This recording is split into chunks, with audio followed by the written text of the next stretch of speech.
प्रिय दोस्तों नमस्कार। आप कैसे हैं? मैं आपकी कुशलता की कामना करता हूं। आप देख रहे हैं हमारा चैनल नेचुरल गार्डनिंग। हरसिंगार का पौधा एक आयुर्वेदिक पौधा होता है। देखिए, इसकी पत्ती, फूल, तना और छाल का किसी न किसी रूप में औषधि के लिए प्रयोग किया जाता है। दोस्तों, हरसिंगार के पौधे का धार्मिक महत्व भी है। हिंदू धर्म में पारिजात वृक्ष को खास स्थान दिया गया है। इसके फूल बहुत ही खुशबूदार होते हैं और ऐसा माना जाता है कि 14 वर्षों के वनवास के दौरान माता सीता हरसिंगार के फूलों से ही अपना श्रृंगार किया करती थी। ऐसा भी कहा जाता है कि लक्ष्मी माता को पारिजात के फूल बेहद प्रिय हैं और उनकी पूजा के दौरान ये फूल चढ़ाने से वो प्रसन्न होती हैं। आज मैं आपको इसकी कटिंग को मिट्टी में कैसे ग्रो किया जाए की जानकारी दूंगा। मेरा यह वीडियो आप पूरा देखें, स्किप ना करें, तभी आप इसकी पूर्ण जानकारी पा सकेंगे। दोस्तों, अभी मानसून का मौसम आ गया है, वातावरण में नमी है और बारिश के पानी में वे सारे पोषक तत्व होते हैं जो पौधों की ग्रोथ के लिए बहुत ही उपयोगी होते हैं। आप किसी भी पौधे की कटिंग लगाएंगे 100% सक्सेस होगी। हाँ दोस्तों, थोड़ा सा ध्यान रखना पड़ेगा। कटिंग लगाते समय कुछ चीज़ों का आपने विशेष ध्यान रखना है, तभी आपकी कटिंग 100% सक्सेस होगी। दोस्तों, अब मैं हरसिंगार के पौधे की स्टेम का चुनाव करूंगा। जब भी आप स्टेम का चुनाव करते हैं, इस बात का ध्यान रखना है आपने कि टूल सैनिटाइज होना चाहिए। जिस टूल का आप प्रयोग कर रहे हैं प्रॉपर तरीके से अगर सैनिटाइज है तो कटिंग पार्ट के ऊपर किसी भी प्रकार का इन्फेक्शन नहीं होगा। देखिए, मैंने पहले ही टूल को सैनिटाइज किया हुआ है। अब आपने जिस स्टेम का चुनाव करना है वो स्टेम 5-6 इंच से छोटी नहीं होनी चाहिए, बड़ी हो सकती है, फ्रेश होनी चाहिए, किसी भी प्रकार की कोई भी बीमारी स्टेम में नहीं लगी होनी चाहिए और सेमी हार्ड होनी चाहिए। इस बात का भी आपने ध्यान रखना है। सेमी हार्ड होगी वही स्टेम सक्सेस होगी, कटिंग सक्सेस होगी। दोस्तों, आप देख रहे हैं मैंने इस स्टेम का चुनाव किया है। देखिए, आपके सामने है। मैं यहाँ से इसको कट करूँगा। देखिए, आराम से कट करना है।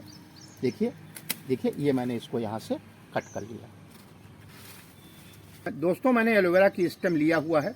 कटिंग पार्ट के ऊपर आप एलोवेरा जरूर लगा दें। ऐसा इसलिए कि कटिंग पार्ट के ऊपर किसी भी प्रकार का इन्फेक्शन ना हो। दोस्तों, अब हम कटिंग निकाल रहे हैं। देखिए, जो छोटी छोटी स्टेम है इनको निकाल देना है।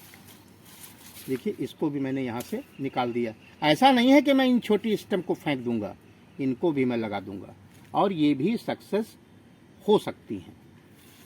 देखिए, अब मैंने क्या किया, देखिए ये आपके सामने मैंने कटिंग निकाल लिया है और मैंने आपसे बताया था कि 5-6 इंच की कटिंग लेनी है। देखिए, इसको यहाँ से हम कट कर लेंगे। देखिए, यहाँ से इसको हमने कट कर लेना है। देखिए, ये हमने कट कर लिया। अभी हमारी 2 कटिंग तैयार हो गई, मोटी भी है और देखिए इसको हम पानी में डाल देंगे आपके सामने। चलिए दोस्तों, इसको भी हम निकाल लेते हैं। देखिए, आराम से निकाल लेते हैं। देखिए, इसको भी हम 45 डिग्री एंगल पर इसको ऐसे कट कर लेंगे और देखिए इनकी भी ऊपर वाली स्टेम को हम निकाल देंगे। इसे भी हम 45 डिग्री एंगल पर कट कर देंगे। वेस्ट क्यों करना दोस्तों, इसको सबको हम लगा देंगे। ये जो मैंने पहले निकाला था स्टेम, इसको हम 45 डिग्री एंगल पर कट कर लेंगे। देखिए, ये कट कर लिया और इसको हम देखिए चक्कू से इसको पीछे पीछे साफ कर देंगे और ये छोटी कैंची से इसको भी हम थोड़ा साफ कर देंगे। इसमें रेसे नहीं होने चाहिए, बिल्कुल साफ होना चाहिए। देखिए, इसको देखिए बिल्कुल साफ हो गई। इसी प्रकार से हम ये जो दूसरी कटिंग मैंने लिया है इसको भी मैं साफ कर लूँगा अच्छी तरह से और 45 डिग्री एंगल पर हम इसको कट कर देंगे। 45 डिग्री एंगल पर ज़रूर कट कीजिए। जब भी आप हर श्रृंगार की कटिंग लगाते हैं 45 डिग्री एंगल पर इसको आपने ज़रूर कट करना है। देखिए अब इसको थोड़ा सा पीछे साफ कर देंगे। देखिए दोस्तों आप देख रहे हैं मैंने पहले से ही मिट्टी तैयार करके रखा हुआ है और इसमें मैंने ड्रेनेज होल भी बनाया हुआ है। ड्रेनेज होल इसलिए बनाया जाता है कि एक्सेस वाटर बाहर निकल जाए और हवा का आवागमन प्रॉपर तरीके से हो। आपको मिट्टी तभी भरनी है जब आप इसमें ड्रेनेज होल तैयार कर लें। आप चाहे ग्रो बैग में लगाते हैं या आप पॉट में लगाते हैं, ड्रेनेज होल होना बहुत ज़रूरी है। दोस्तों मिट्टी का कंपोजिशन इस प्रकार से है।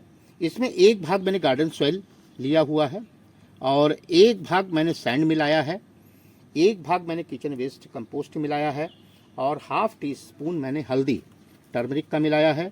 हल्दी इसलिए मिलाया जाता है कि इसमें एंटी फंगल और एंटी बैक्टीरियल गुण पाया जाता है। इससे मिट्टी का उपजाऊपन बढ़ता है, किसी भी प्रकार की कोई बीमारी भी पौधे में नहीं लगती है। दोस्तों सबको मिक्स करके ही मैंने ग्रो बैग में भरा है। दोस्तों अगर आपके पास किचन वेस्ट कंपोस्ट नहीं है तो आप सूखी पत्ती की खाद ले सकते हैं, गोबर की खाद ले सकते हैं, वर्मी कंपोस्ट ले सकते हैं, जो भी आपके पास अवेलेबल हो एक ले लीजिए और मिट्टी में मिला करके आप सॉइल मिक्सचर तैयार कीजिए। दोस्तों देखिए मैंने छोटे छोटे पौधे ये एलोवेरा के लगा रखे हैं, आपके सामने हैं और इनको मैंने बेबी प्लांट से ग्रो किया था और मेरे पास इसके बहुत बड़े बड़े पौधे भी हैं जो कि मैंने इंडोर में रखा हुआ है। अब देखिए इसी की स्टेम को मैंने काटा था, छोटी सी स्टेम को, इसमें एलोवेरा जेल लगा देना है। ये जो 45 डिग्री एंगल पर मैंने कटिंग किया था इसमें डिप करना है एलोवेरा में। देखिए इसको, और जहाँ जहाँ भी कट किया है आपने इसको हर जगह आपने जो है एलोवेरा जेल लगा देना है। इसी प्रकार से देखिए दूसरी स्टेम को भी, देखिए जहाँ पे 45 डिग्री एंगल पे आपने कट किया है यहाँ तो लगा ही दीजिए। जहाँ जहाँ आपने टूल चलाया है हर जगह आप इसको इसमें एलोवेरा जेल लगा दीजिए।